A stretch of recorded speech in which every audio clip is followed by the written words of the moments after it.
Hello everyone and welcome back to another video. In today's video we're going to be talking about Collision 2023. Not only was this a super major, a summit spot was on the line and things were unreal. This was the most unpredictable tournament that I think I've ever seen, at least in this game. In 13th place you had Syrup, Quandale, Dingle-Lingleton, MBD, and Ling. In 9th place you had Light, Apollo Kage, Zomba, and MK Leo. 7th place you had Tweak and Shiny Mark. 5th place you had Sonics and Lima. 4th place you had Meister. 3rd place you had Spargo. 2nd place you had Sky J. And 1st place you had Riddles. We're going to be going over a couple runs before top 16, some upsets that happened, some players that did really well, some players that did not as well, and then of course we'll talk about all of the top 16, so let's get right into it. The first one that I want to take a look at is going to be this pretty impressive losers run from Flo. If you don't know who Flo is, he is an EU Roy player who is extremely talented. He lost to Beast in the winner side of bracket, but then beat Matador, Sora J, Armadillo, already insanely crazy. But that just kind of shows how insane Collision won, that's before top 64. Once he gets out, he beats Danny, MPG, PK, Chris before finally falling to Syrup. Flo had an incredible run, and it's very rare. I feel like this was one of the first times we've ever seen Flo in NA, and most of the time, at least in EU players' example, when they first come to NA, they get absolutely rocked. This happened to Flo a couple times. It's happened to some other players, but Flo looked very impressive here.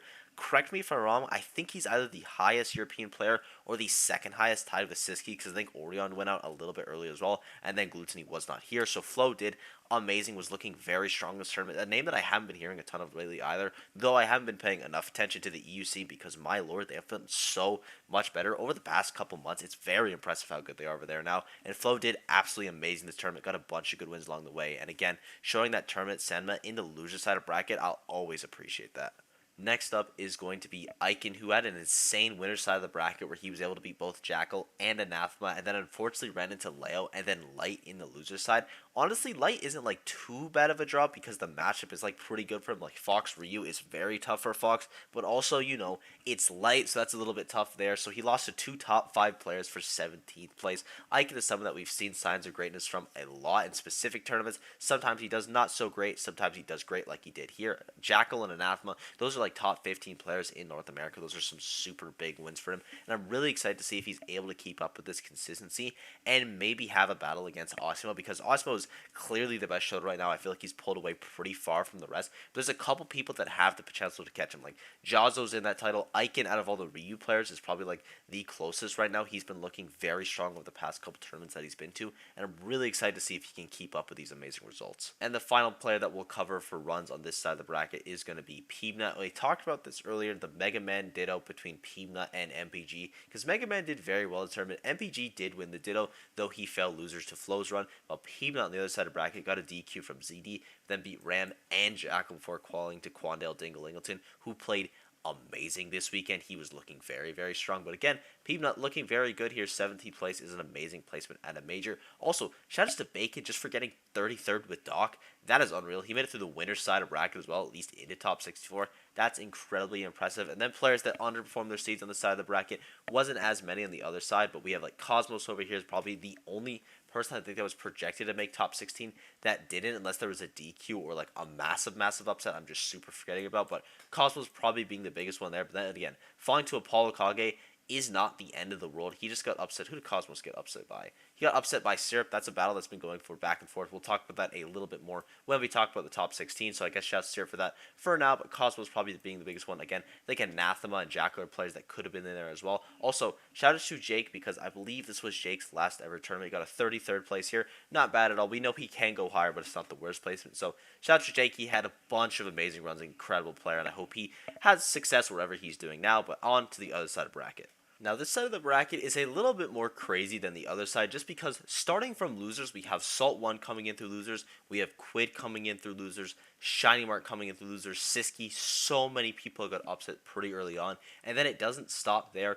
Immediately, we have Peanut beating God Who I Miss Her, and that's Yeti, by the way, if you don't know who Yeti is. He is an amazing Mega Man player who beat Siski at this tournament. That is absolutely insane. So we have Yeti beating Siski, and then losing to Peanut. Peanut got 17th place at a Super Major, with Little Mac losing to Tweak, who is Tweak. He will never lose to no Little Mac. And Shiny Mark in a very close set somehow, because that is Pikachu Mac. But Peanut was playing on fire this tournament. He just looks so clean. Have to give huge shout to him for that. Like, his win list is just insane. And getting here, again, with Little Mac is so impressive. Like we said, he beat Yeti. He was able to beat Sweshi as well, who beat Quid. He looked so clean this tournament. Huge shout out to Peanut. I cannot believe he got this high with Mac. That's actually unreal. Now, the amount of upsets on this side of the bracket are absolutely ridiculous. You have Bobo beating both Andrew T and Salt 1 on winner's side. That's insane. Huge shots. Bobo played amazing. Then lost to Karama, who didn't make top 16, losing to Meister, which isn't like a crazy upset because they're both very good players. And Lima as well. Lima was absolutely turned up this tournament. Again, not like a super crazy unpredictable one, but usually you'd favor Karama on paper there. Huge shouts to Lima. He looked absolutely amazing here. That camp out Bayo was working very well. You also had Quid, who got upset by Sweshi early on, then had a pretty good losers run, being Sinji, DeBuzz out at 33rd. That does not happen. That is not normal. He lost to SkyJ and Quid. That is unreal. As well as Quid beating Yoda Cage and then Link beating Quid. Like, there's so many times that a top player would just cancel out another top player in the loser side. Here you have Siski. He's trying to make the run. He starts off beating Jen. Oh, Kurama gets dropped right into him. Doesn't even get a chance. So many people stuffed out. Same thing with Salt 1. Got MVD dropped into him. Absolutely unpredictable tournament, and it doesn't even start here. Once it gets to top 16, that's when like the super massive upsets start happening. I don't know how you can look at SkyJ over Meister and DeBuzz and be like, yeah, that's not even the crazy part yet. This tournament was unreal. Now we're going to be moving on to the top 16 a little bit early, just because most of the super impressive ones were able to make it to top 16. So if there's anything that I left out that's pretty obvious, like a massive upset that didn't quite make it there, or just a crazy loser run, please let me know down below. I'll tell you what I think of it. But now on to the top 16. And my lord, there is so much juice in there. In 13th place, we had Syrup, Quandale, MBD, and Ling, starting off with Ling, who got wins on Quid, Bobo, Yoshio, and Solarz. Ling does not get talked about nearly enough. He is one of, if not the scariest Peach player on hit in the entire world. When Ling hits you, you go for an absolute ride. Again, I think he gets overshadowed a little bit because of the success of Mutes and Umeki, but Ling is such a prominent threat at every single tournament he gets to. He's always sneaking into this like 25th place, 17th place, 13th place, 9th. Gonna get that top 8 soon. Ling has been looking incredibly strong. Everywhere he goes, he's such a threat. Again, he is so scary off of every single hit. Next up is MVD with wins on Vins, or Vinny S, I'm not really sure how you say that. Chag, Salt 1, Yeti, and MK Big Boss. MVD, again, kind of the same thing as Ling. He's just so scary and doesn't get talked about because there's a bunch of good Snake players as well. MVD's in the key to usage. Oh my lord, I know it's basically a dead horse at this point, but it is just very impressive, and he looked really good this tournament. Did fall, unfortunately, to Meister, which is a bit of a tough matchup because, you know, Game & Watch Snake isn't something that is super favorable, though, again, Snake players have been figuring it out somehow. Kronos was able to do it, you know, Dio was able to do it as well. It's not impossible, but MVD did fall there, and he had a really good run here. Again, he is just such a consistent threat that people really don't talk about enough because you have other Snake players doing pretty well. Then you have Quandale Dingle Lingleton as well, who arguably had the most impressive run out of the 13th place finishers with wins on Esam, Peanut, and Light. That Light win is a massive one, obviously, and he just looked very impressive here. Despite the Steve Tech being banned, he just looked very good, wasn't anything overpowered, and he was the second highest placing Steve of the tournament. Rather, he was tied for highest placing Steve because Syrup was using mainly Steve this tournament. At least from what I saw, maybe it was a combination of Ness and Steve, and I just only saw the Steve on screen. There was a lot of it, and with that Steve and Ness combination, he got wins on Puppe, Cosmos, and Flo. I'm curious to see if he actually picks up Steve full time. I don't know if that's really going to be a thing because, you know, today we got our first announced Super Major that's just full out banning Steve with Let's Make Moves Miami. You have a Steve and no Steve bracket, I believe Low Tide City or something, so it's going to be pretty interesting to see what happens for the future, but regardless, Syrup is a super proven player even without Steve. We know that Ness is nasty. His set with Light was very close, and he's been looking incredibly scary as late. Definitely someone that you have to keep an eye out for. In 9th place, we had Light, Apollo Kage, Leo, and Zomba. Zomba with wins on both Jake and Quandale Dingle Lingleton. The boy had to go through the Steve bracket. He was able to pull out against the Steves. Unfortunately, lost to Sonics and Meister, which are two very tough losses. Like, those are just incredibly hard matchups. We did see Lucina versus Meister as well, which has worked in the past. I really like that he tried it here, but it did not, unfortunately, work for him. Then you have Apollo Kage as well. Another great run, wins on Quandale, Cosmos, Bacon, and Oolong. Apollo Kage, he's just so consistent. He has not had a bad tournament in so long. Every single time he plays, he shows up. He only loses to the best of the best, and the same thing applied here. He was looking very strong, super impressed by him. But then you have Light and MKLeo. So this is a pretty low performance for both of them. Light had a bit of a loser's run, though, with wins on Syrup, Beast, Puppet, Colorado, and Icon. He did get upset by Quandale, and then he lost to Tweak, who he normally beats. It's been going back and forth a little bit more now, and now Tweak has taken that one to take Light out of the bracket. So I imagine Tweak is very happy with that at least. But Light, bit of a low performance for him, as well as I said earlier on in my prediction video, whoever the higher placing North American player is, or rather American player is going to be my best player in America, and Tweak takes that by one spot and beats him in the set, so I will be giving it to Tweak. Again, it's a little bit of a rough placement from Light, but it's also ninth, so it's like not the end of the world. But speaking of the end of the world, you have MKLeo at ninth, losing to beating Web JP, Ram, and Icon. Got some decent wins, then lost to Riddles and Shiny Mark. Now, we know that Riddles has been able to beat Leo in the past. The Marth was crazy that it worked. He didn't try it here. It was just Aegis against Riddles, which I am very curious to see if he goes Joker, maybe if they play at Summit. And then he lost against Shiny Mark. And let's go Shiny Mark. We'll talk about that when we talk about Shiny Mark, which will be in just a second. Now, this is a low placement for Leo. It's his lowest placement at open bracket major since I don't even know how long ago, because the other one was at Summit where he got ninth. So it's been a while since he missed top 8 in an open major bracket.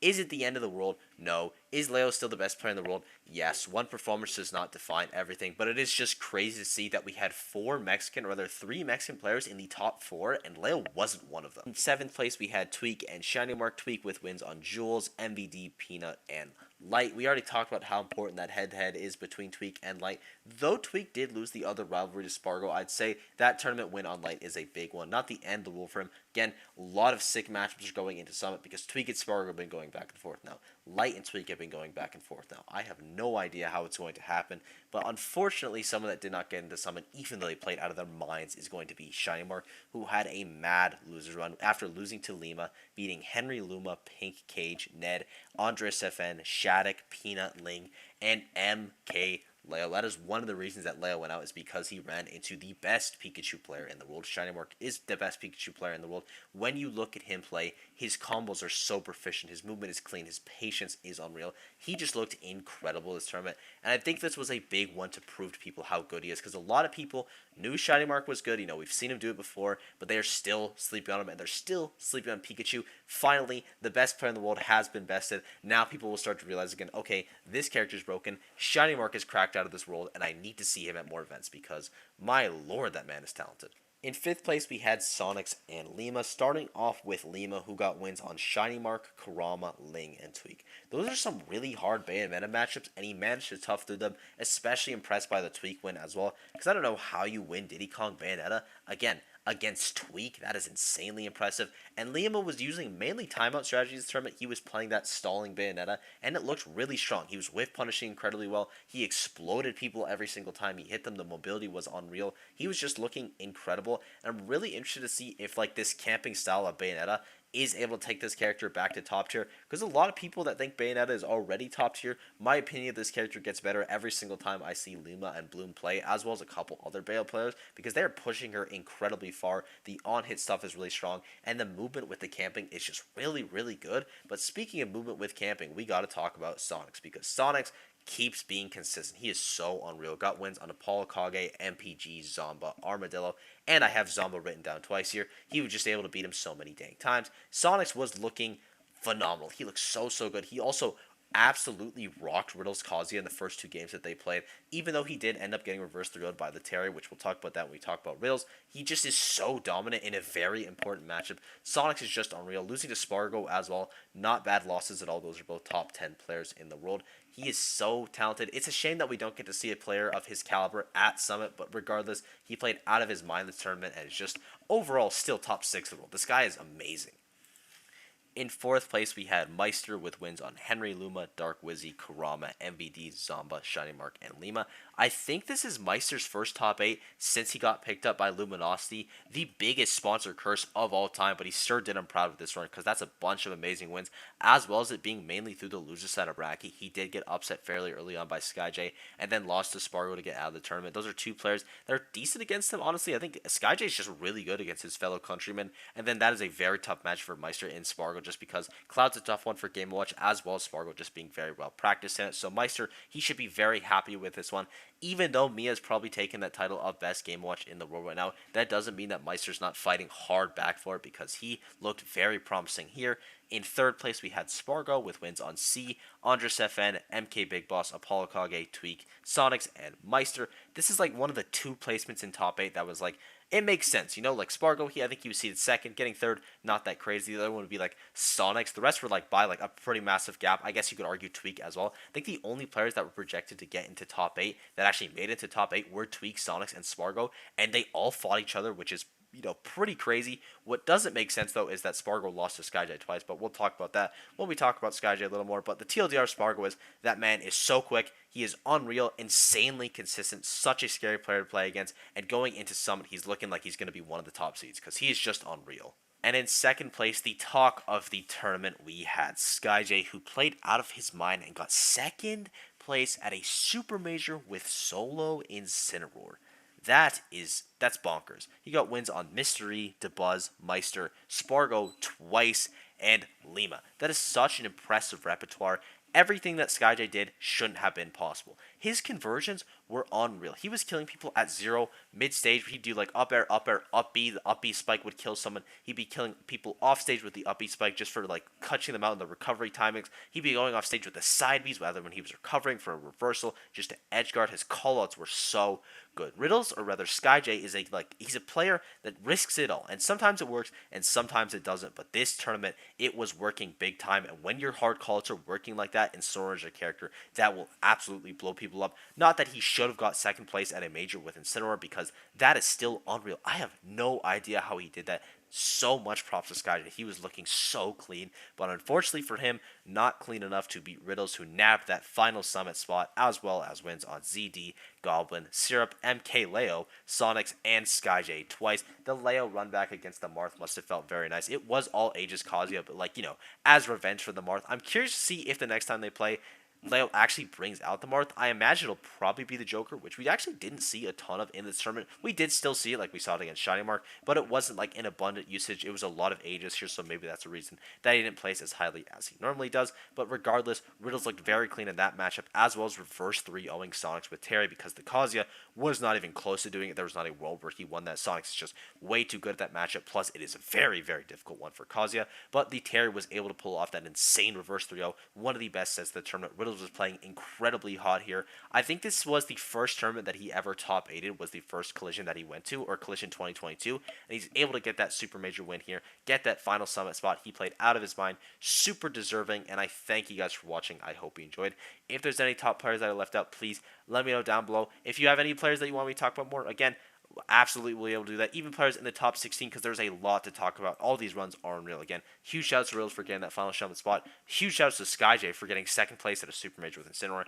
And huge shouts to the rest of the players for making this event super entertaining. Staff as well at Collision, they all did an amazing job. And yeah, thank you guys for watching. Hope you enjoyed. Sports been absolutely unreal lately, and I will see you all in the next video. Bye-bye.